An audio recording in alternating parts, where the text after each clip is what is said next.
भारत में पिछले 24 घंटों में कोरोना के 86,000 से अधिक मामले आए हैं और कुल मामलों की संख्या 58,18,570 हो चुकी है। अब तक भारत में कोविड से 92,290 से अधिक लोगों की मौत हो चुकी है। 2 सितंबर से लगातार 1000 से ज्यादा लोगों की मौत हो रही है प्रतिदिन।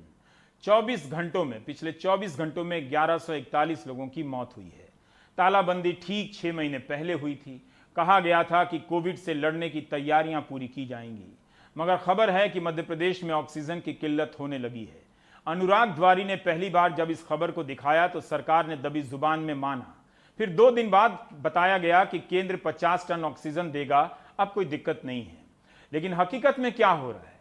अनुराग द्वारी कई दुकानों में पहुंचे, सप्लायरों से बात की। वो कैमरों के सामने नहीं बोल पाते हैं, आप समझते हैं, इसलिए खुफिया तरीके से ही रिकॉर्ड करना पड़ा कि कैसे कहीं सिलेंडर नहीं है, कैसे दाम दोगुने हो गए हैं और कैसे आने वाले दिनों में तकलीफ बढ़ सकती है। पानी पीना है ठीक, तो पानी दे नहीं रहे क्या? कोई है ही नहीं है। राजकुमार निषाद का आखिरी फोन कॉल। सांस ले पा रहे हैं अच्छे से? नहीं, ऑक्सीजन बंद हो जा रहा है, बार बार दम घुट रहा है मेरा। मैडम वो बोल रहे हैं ऑक्सीजन बंद हो जा रहा है, बार बार मेरा दम घुट रहा है। हेलो, अरे मैं सांस नहीं ले पा रहा हूँ ऑक्सीजन के। अरे तुम आ जाओ पहले। इंदौर में मालवा मिल में रहने वाले 40 साल के राजकुमार निषाद को दिल की बीमारी थी। परिजनों का आरोप है बगैर जांच के रिपोर्ट कोविड संक्रमित बताकर उन्हें शहर के एक अस्पताल में भर्ती करा दिया गया, जहां ऑक्सीजन नहीं मिलने से उनकी मौत हो गई।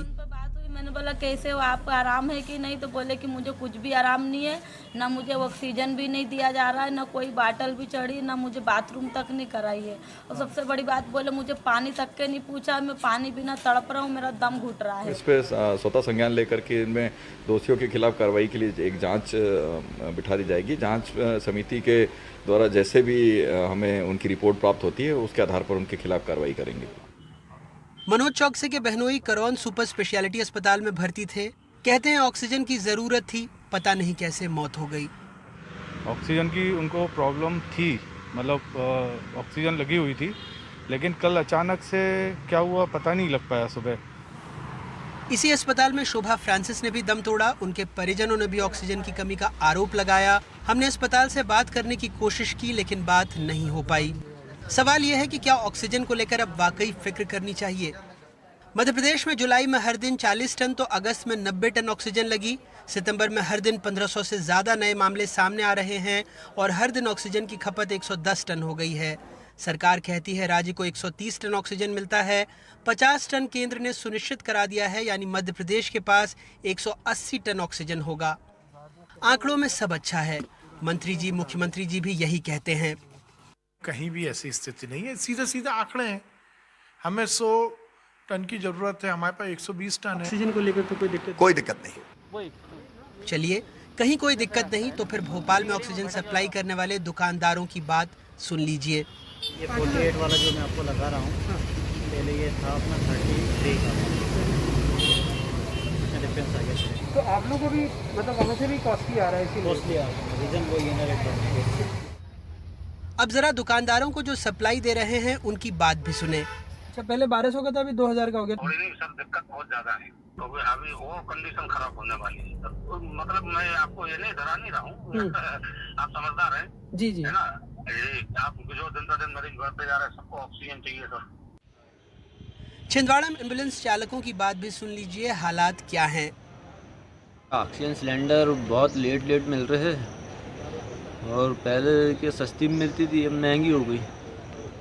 पहले 200-250 रुपये में बढ़ जाते थे, अब 350-300 ऐसे ले रहे, और एक दिन के आड़ में मिल जाते तो पहले, अब हफ्ते भर लगा दे रहे। देवास के अमलतास अस्पताल में 4 मरीजों की मौत का मामला एनडीटीवी ने दिखाया था। राज्यसभा में भी ये मामला उठा था। मध्य प्रदेश के देवास जिले में 4 पेशेंट्स की मृत्यु इसलिए हो गई क्योंकि ऑक्सीजन नहीं था। परिजनों का आरोप था कि मरीजों को नॉन इन्वेसिव वेंटिलेटर से कम मात्रा में ऑक्सीजन मिली। फिर भी सरकार कहती है ऑक्सीजन की कमी से किसी की मौत नहीं हुई। वैसे आश्वासन है कालाबाजारी पर कार्रवाई भी करेंगे, लेकिन विपक्ष संतुष्ट नहीं। यदि समाज में इस स्थिति में समाज पहुंच रहा है तो समाज को ही विचार करना होगा। महामारी के समय किसी को भी इस तरह की इसीलिए हम कर रहे हैं। महामारी के समय समाज में किसी को भी इस तरह से दाम नहीं बढ़ाना चाहिए। ऑक्सीजन कोई नई चीज है। ऑक्सीजन तो इनको पहले से प्रबंध करना था, महीने 2 महीने पहले। जब कमी हो जाए, शॉर्टेज हो जाए, तब ये ऑक्सीजन के बारे में सोचेंगे, ताकि इसमें भी कोई घोटाला हो जाए। खेल खुला जब महाराष्ट्र ने यह खत लिखकर दूसरे राज्यों को ऑक्सीजन सीमित करने की बात कही। वैसे इस फैसले को हाईकोर्ट ने झटक दिया है, लेकिन एक तथ्य इस सरकारी कागज में है। मध्य प्रदेश में 31 अगस्त तक जो एक्टिव मरीज 9,152 थे, वो 31 अक्टूबर तक 33,699 हो जाएंगे। यह सरकार का ही अनुमान है। और तब 48 ऑक्सीजन वाले और 650 आईसीयू बिस्तरों की कमी होगी। अब जरा सोचिए, जब मरीज 3 गुना बढ़ जाएंगे तो सरकारी गणित का क्या होगा।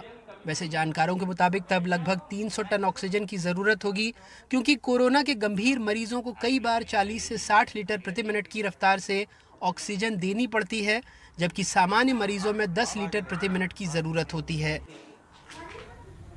भोपाल एम्स तक के निदेशक कह रहे हैं बिस्तर बढ़े तो उनके लिए इंतजाम मुश्किल होगा। समस्या तो है कि अगर हम ये कमिट कर दें गवर्नमेंट को और हम बेड बढ़ा दें, और अगर से फॉर एग्जांपल हम मरीज को भर्ती कर लें और उसको ऑक्सीजन की ज़रूरत है और ऑक्सीजन नहीं मिली उस समय, तो हमारे सामने बहुत बड़ी कोई दुर्घटना हो सकती है। ऑक्सीजन को लेकर एक दिक्कत इन कारोबारियों की भी है, जिनकी सप्लाई लगभग बंद है, इसलिए काम ठप और सब सड़क पर। देश में लगभग 6,800 मीट्रिक टन लिक्विड ऑक्सीजन का उत्पादन होता है, खपत इसकी आधी है। सरकार कह रही है उत्पादन का गणित ठीक है, प्रबंधन का गड़बड़ है, इसलिए उसने 5 सूत्रीय एजेंडा बनाया है। लेकिन जब किसी राज्य में मांग 10 गुना बढ़ जाएगी तो जाहिर तौर पर जो प्रबंधन, उत्पादन सबका गणित है वो गड़बड़ हो जाएगा। लेकिन फिलहाल इसकी तरफ किसी का ध्यान नहीं है, क्योंकि स्वास्थ्य सिर्फ चुनावी नारों में है, हमारी प्राथमिकताओं में नहीं। जब पहले हम वेंटिलेटर की बात करते थे तो लोग समझते थे कि ये मजाक में बात कही जा रही है या उनके जहन में नहीं आता था, लेकिन अब सब जानते हैं कि वेंटिलेटर की कितनी ज़्यादा ज़रूरत है, और आने वाले दिनों में यही बात ऑक्सीजन को लेकर भी कही जाएगी।